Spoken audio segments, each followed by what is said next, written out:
레위기 이제 전반부에 번제, 소제, 화목제, 속죄제, 또 속건제까지 해서 하나님께 드리는 제사, 하나님께 드리는 예배에 대해서 쭉 이야기가 나오고 있습니다. 어제 오늘은 속죄제를 드리는 규례입니다. 속죄제는 22절에 보면 하나님 여호와의 계명 중 하나라도 부지 중에 범할 때 드리게 됩니다. 의도하지 않는 실수로 지은 죄입니다. 즉 모르고 지은 죄에 해당됩니다. 따라서 고의로 일부러 지은 죄는 속죄제에 해당되지 않습니다. 보통 사람들이 그냥 살짝 죄를 짓고 예수님께 기도하고 용서받으면 되지, 하나님은 용서의 하나님이시니까, 이렇게 합리화시키는 경우가 많습니다. 이것은 매우 위험한 발상이고 어리석은 행동입니다. 오늘 말씀에 보면 부지 중에 범한 죄도 허물이 있다고 말씀하십니다. 하물며 알고 고의로 지은 죄는 얼마나 더하겠습니까? 그러므로 우리는 죄에 대하여 매우 민감해야 합니다. 그리스도인들은 항상 말씀 안에서 자신을 돌아보고 살펴보는 삶을 살아야 합니다. 말씀이 표준이 되어서 나를 들여다보고 거울처럼 늘 주님 앞에 서야 됩니다. 그리고 죄가 발견되면 즉시 하나님께 고백하고 돌아와야 합니다. 속죄 제사를 드려야 된다는 것이죠. 예배를 통하여서, 또한 기도를 통하여서, 회개를 통하여서 이 죄에 대해서 민감한 그런 반응을 보여야 한다고 말씀하십니다. 또한 23절에 보면 그가 범한 죄를 누가 그에게 깨우쳐 주면 이라는 말씀이 나옵니다. 이 말씀을 더 깊이 생각해 보면 우리 스스로 죄를 깨닫기 어렵다는 의미도 됩니다. 인간의 죄성과 교만함이 죄에 대해서 무디어지게 만듭니다. 민감하지 못하게 만든다는 것이죠. 그러므로 우리 그리스도인들에게 죄에 대해 가르쳐주는 사람이 꼭 있어야 합니다. 물론 말씀을 통해서 가르쳐 주시지만 또 사람도 그런 우리의 죄에 대해서 가르쳐주는 사람이 있어야 된다는 것입니다. 이것이 제사장의 역할이었습니다. 하나님의 말씀을 통해서 하나님의 뜻을 가르칩니다. 제사장은 말씀으로 죄에 대해서 가르쳐줍니다. 우리 자신이 범한 죄를 깨닫는 것은 하나님의 말씀에 귀 기울일 때 가능합니다. 말씀을 통해서 우리가 죄인임을 알게 된다는 것이죠. 따라서 말씀을 가르치는 자들은, 특별히 제사장이라고 했죠, 두렵고 떨림으로 가르쳐야 합니다. 하나님께서는 우리를 왕 같은 제사장으로 부르셨습니다. 항상 제가 강조하는 것이지만 또 말씀이 강조하시는 것이죠.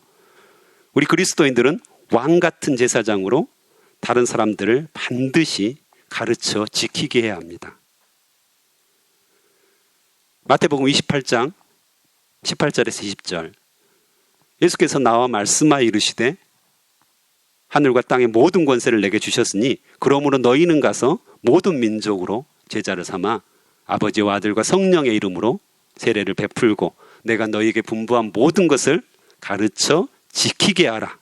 볼지어다 내가 세상 끝날까지 너희와 항상 함께 있으리라 하시니라. 예수님께서 승천하시면서 지상 명령을 주시는 거잖아요. 모든 민족으로 제자를 삼고 세례를 베풀고, 또한 세례를 베푼 것뿐만 아니라 가르쳐 지키게 하라고, 끝까지 가르쳐 지키게 하라고 말씀하십니다. 또한 너희들이 그것을 할 수 있다. 물론 격려하시죠. 하지만 궁극적으로는 내가 너와 함께 하겠다. 이 말씀은 내가 하시겠다, 내가 하겠다, 이 말씀을 주시는 것입니다. 예수님께서 승천하시면서 내가 너희와 함께, 항상 함께 할 것이니까 너희는 가서 제자를 삼아라, 가르쳐 지키게 하라, 이렇게 명령하신 것입니다. 그러므로 내가 싫다고 제자의 삶을 거부할 수는 없습니다. 우리 광산교회 버전으로는 내가 싫다고 제자반 리더의 삶을 거부할 수 없습니다. 많은 분들이 그저 제자반에 머물러 있기를 원합니다. 제자반 리더가 나에게 가르쳐 주기를 원하고 그 안에서 배우는 것을 즐거워합니다. 그런데 말씀에 의하면 이건 아주 위험하고 아주 어린 신앙에 해당됩니다. 우리가 하나님을 알고 예수님을 알고 말씀을 통해서 계속해서 깨달아 알면 알수록 내가 성장해서 다른 사람을 가르쳐 지키는 것이 나의 부르심이고 내가 꼭 해야 할 일이구나. 교회에서 반드시 해야 될 일이 그거죠. 이것을 알게 됩니다. 그래서 저는 감히 우리 광산교회 모든 성도들이 3년 내에 제자반 리더가 되시기를 축원합니다. 처음에 제가 원고를 쓸 때는 한 5년이라고 했다가 바꿨습니다. 요한계시록 말씀도 생각났습니다. 내가 속히 오리라. 예수님이 오시기 전에 우리 광산교회 모든 성도들이 리더가 되어서 정말 하나님의 말씀을 가르쳐 지키는 일을 하고 있었으면 좋겠습니다. 그것이 하나님께서 굉장히 기뻐하시는 일이십니다. 그래서 3년이면 충분하고요. 저는 더 배워야 되는데요. 너무 겸손하십니다. 1년 365일 이 강단에서 선포되는 말씀이 얼마나 많습니까? 충분합니다. 또한 제자반에서 제자반 리더를 통해서 양육받고 말씀을 가르침받는 것이 얼마나 많습니까? 결코 부족하지 않습니다. 3년이면 넘쳐납니다. 오히려 3년 정도면 제가 가르친 제자반원이 자라가지고 새로운 제자반 리더가 되는 그런 놀라운 역사가 있을 것입니다.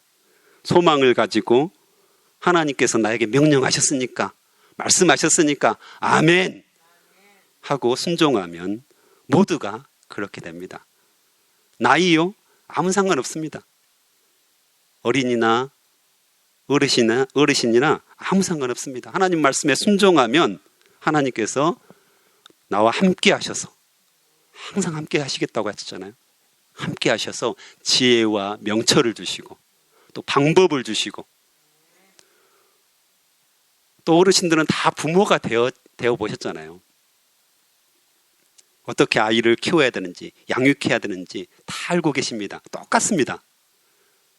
우리가 육신의 자녀를 키우듯이 영적인 자녀를 그렇게 키우는 것입니다. 다른 것은 육신의 자녀는 나의 세상적인 지식이 많이 들어갔다면 영적인 자녀는 오히려 말씀에 의존해야 됩니다. 내 힘으로 키울 수가 없기 때문입니다. 하나님의 말씀에 반드시 순종하십시오. 하나님의 은혜가 부어질 것입니다. 하나님의 은혜는 함께 하시는 것이 은혜입니다. 그래서 하나님의 말씀에 따르면 우리 교회에서 제자반의 리더가 되는 것은 선택이 아니라 필수입니다. 여기 있는 모든 분들이 제자반 리더로 성장하셔서 자신의 제자반을 통해서 하나님께서 역사하시는 그 놀라운 은혜들을 경험했으면 좋겠습니다. 25절에 보면 본문에서 속죄 제물에 피를 뿌리고 바르고 쏟아서 죄사함이 이루어집니다. 뿌리고 바르고 쏟아냅니다. 핏뿌림은 기름 부음을 받은 제사장, 이스라엘의 온 회중, 족장, 평민, 어제 오늘 계속 예배자들이 나오잖아요. 예배자마다 조금씩 다르긴 하지만 크게 차이가 나지는 않습니다. 이것은 예수 그리스도의 십자가 보혈을 예표합니다. 예수님의 핏뿌림이 있어야 우리의 모든 죄가 사해집니다. 이것은 우리 믿는 자들의 구원에 대한 보장입니다. 예수님의 대속하심을 이렇게 나타냅니다. 우리는 예수 그리스도의 핏뿌림으로 정결하게 되어 확신과 담대함으로 하나님 앞에 나아갈 수 있게 되었습니다. 예수님의 피가 뿌려지고 발라지고 쏟아짐으로 말미암아서 우리의 모든 죄가 사함을 받은 것입니다. 다른 것은 없습니다. 내가 의로워서, 내가 착해서, 내가 정말 부자여서 죄사함 받는 것이 아니라 오직 예수 그리스도가 뿌려지고 발라지고 쏟아졌을 때 가능한 일인 것입니다. 우리가 그 예수 그리스도의 보혈의 피를 믿고 계속해서 나아가야 되겠습니다. 우리가 믿음이 오래되다 보면 자칫 잘못하면 나의 의로움, 제가 교회를 오래 다녔다, 내가 새벽 기도를 많이 나왔다, 내가 열심히 예배했다, 내가 성경 많이 읽었다, 내가 오랜 시간 기도했다, 이것이 나의 의가 될 때가 참 많습니다. 그것이 우리의 구원의 성결 조건이 아닙니다. 우리가 좀 착각하게 되는 거죠. 그래서 내가 그래도 교회 생활 오래 했는데, 전혀 상관없습니다. 예수 그리스도의 보혈의 피, 이게 우리를 구원시키는 능력이 됩니다. 또한 26절에 보면 속죄제물의 모든 기름은 제단 위에서 불살라지게 됩니다. 완전하게 태워서 드립니다. 또한 앞전에 나왔던 진영 바깥에서 송아지의 전체를, 고기라든가 머리라든가 모든 전체를 불살라 드리는 것과 같은 의미입니다. 완전하게 태워서 모든 것을 하나님께 드렸다는 거죠. 제물을 드린 거죠. 안수해서. 나는 죽고 내 안에 예수님께서 사시는 것을 말합니다. 온전한 헌신을 의미하는 거룩한 산제사입니다. 내 생각대로, 내 마음대로 사는 삶을 버리고 하나님의 말씀대로, 하나님의 뜻대로 살아야 합니다. 그리스도인은 나는 죽고 예수님이 사셔야 합니다. 이게 참 어렵죠. 저도 굉장히 어렵습니다. 오늘 저희가 부부가 21주년이 되는데요. 되돌아보면 참 쉽지 않았다, 이런 생각이 듭니다. 왜 쉽지 않았을까? 되돌아보면 내 고집이었고, 내 생각이었고, 나의 원함이었고, 결국 저의 죄성 때문에 두 사람이 살아가는데 쉽지 않았다는 것을 알게 됩니다. 부부뿐입니까? 다른 모든 사람들과의 관계, 가정에서도 그렇고, 결국 나는 내가 잘못한 것이 없다고 생각합니다. 죄인이 자기를 어떻게 죄인이라고 쉽게 고백할 수 있겠습니까? 그래도 조금 나는 의롭지 않나? 그래도 나는 성화되지 않았나? 나는 그래도 교회 다니니까 좀 변화되어서 착하고 좀 괜찮지 않냐? 이런 생각들을 스스로 하게 됩니다. 그게 문제가 됩니다. 내가 아직 죽지 않았습니다. 내가 여전히 팔팔하게 살아 있습니다. 그러면서 겉으로는 죽은 것처럼 말씀 조금 보면서, 기도 조금 하면서 나는 그래도 죽었어 라고 스스로 위안하는 이런 삶을 살게 됩니다. 내가 죽어야 예수 그리스도께서 내 안에 사시게 됩니다. 그분이 성령 충만하게 내 안에서 활동을 하신다는 것입니다. 여전히 내 자아가 살아있고, 여전히 내 생각, 내 의지가 확고하게 살아있다면 예수님께서 내 안에서 활동할 영역이 너무 좁아지는 것입니다. 저 같은 목사도 그렇지만요, 그리스도인 중에서 가장 위험한 사람이 누군지 아십니까? 자기 생각에 너무 몰두한 사람입니다. 말씀에 의존하지 않고, 말씀을 펼쳐서 보여줘도 여전히 자기 고집이 있습니다. 자기가 이제까지 생활해왔던, 경험해왔던 그 경험을 의존합니다. 말씀이 그것이 아니라고 말해도 철저히 그것을 고집하는 이 사람이 굉장히 위험합니다. 혹시 나는 그렇지 않은가 늘 살펴볼 필요가 있습니다. 나는 죽고 예수님께서 내 안에 사시는 것이 바로 그리스도인의 삶이기 때문입니다. 26절에서는 제사장이 그가 범한 죄에 대하여 그를 위하여 속죄한 즉 그가 사함을 얻으리라고 말씀하십니다. 바로 대제사장 되시는 예수 그리스도의 사역을 예표합니다. 히브리서 3장 1절에 보면 그러므로 함께 하늘의 부르심을 받은 거룩한 형제들아 우리가 믿는 도리의 사도시며 대제사장이신 예수를 깊이 생각하라. 아멘. 예수님은 대제사장이십니다.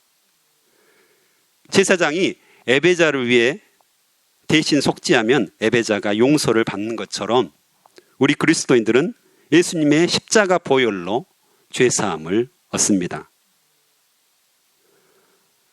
인간 제사장은 자신도 불완전한 인간이기 때문에 자신을 위한 속죄제를 먼저 반드시 드려야 합니다. 하지만 예수님께서는 하나님이신 예수님께서는 완전한 속죄 제물이 되셨고 우리의 모든 죄를 용서하셨습니다. 그 대제사장이신 예수 그리스도께서 우리 안에 살아계십니다. 이것이 능력입니다. 이것이 힘입니다. 우리 그리스도인의 전부입니다. 그분이 내 안에 살아계십니다. 또한 31절에서 마지막으로 속죄제는 여호와께 향기롭게 할지니라고 말씀하십니다.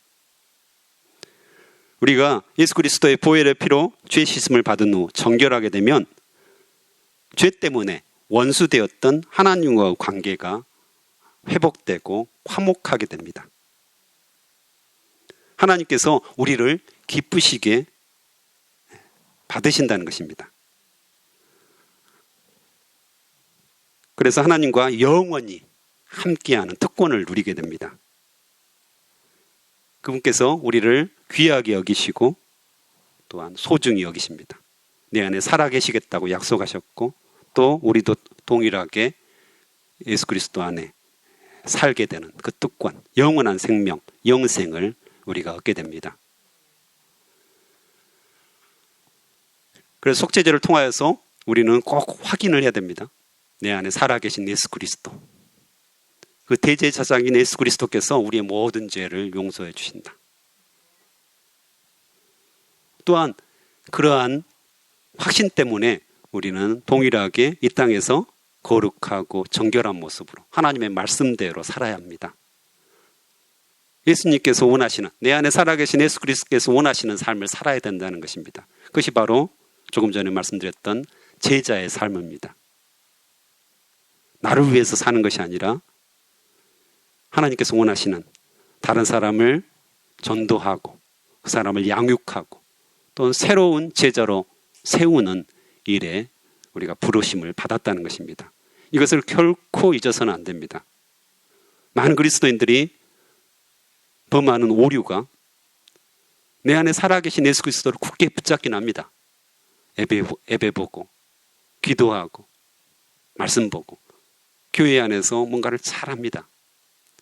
하지만 그 안에 머무르는 것은 하나님의 뜻이 아닙니다. 성경에서도 이걸 너무 적나라하게 표현한 말씀이 있는데요. 바로 사도행전에 나와 있습니다. 유무상통이 일어났던 네 것 내 것이 없이 서로 하나 되었던 예루살렘 교회.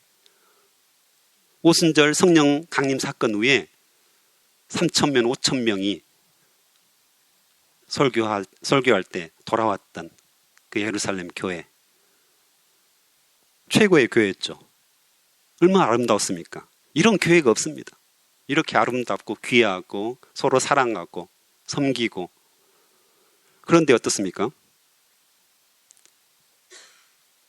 예루살렘 교회가 자신의 교회에 머물러 있을 때 우리끼리 좋고 너무 좋다고 너무 행복하다고 했을 때 하나님께서 그들을 치십니다.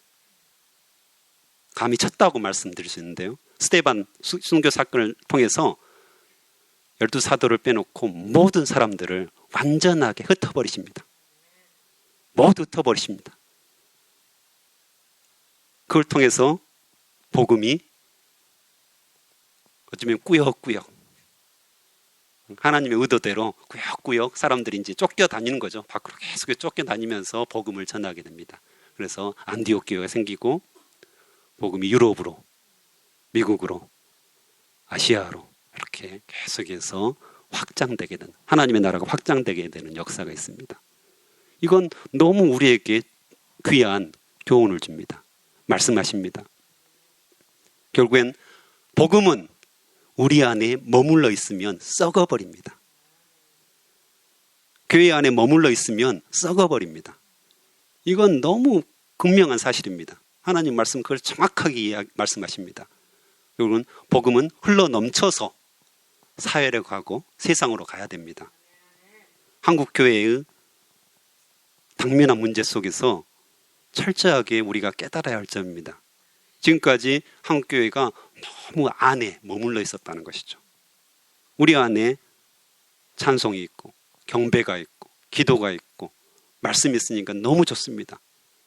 여기에 머물러 있다 보니까 이 코로나 사태를 통하여서 하나님께서 한국 교회가 다시금 밖으로 나가기를 원하시는 것 같습니다. 함께 기도하겠습니다. 하나님 아버지 감사합니다. 오늘 또 속죄제를 통하여서 예수 그리스도께서 십자가의 피 흘리심을 통하여서 우리의 모든 죄를 사하여 주시고 또한 대제사장이신 예수 그리스도께서 우리 안에 영원히 살아계시겠다고 약속하여 주셔서 감사합니다. 또한 우리를 부르셔서 이 복음을 나뿐만 아니라 내 주변의 가족들에게 또한 이웃에게 이 땅의 모든 사람들에게 전하고 가르쳐 지키게 하는 특권을 허락하여 주셔서 감사합니다. 말씀하여 주셔서 감사합니다. 코로나 시기로 어렵지만 복음을 전하기가 참 어려운 시대가 되었지만 그럼에도 불구하고 울며 씨를 뿌리는 자들 우리가 되게 도와주시옵소서. 그럼에도 불구하고 상황과 환경을 탓하는 것이 아니라 이 복음이 생명이고 이 복음이 진리임을 선포하는 자들, 가르쳐 지키게 하는 자들 다 될 수 있도록 도와주시옵소서. 우리 안에 영원히 함께 계시겠다고, 그래서 힘주시겠다고, 내가 하시겠다고 말씀하여 주셔서 감사합니다. 그 하나님을 굳게 붙잡고 예수 그리스도께 우리가 나아가며 이 일들을 담당하기를 원합니다. 하나님께서 우리에게 힘주시고 능력 주시고 성령의 충만함을 허락하여 주시옵소서. 감사합니다. 예수 그리스도의 이름으로 기도합니다. 아멘.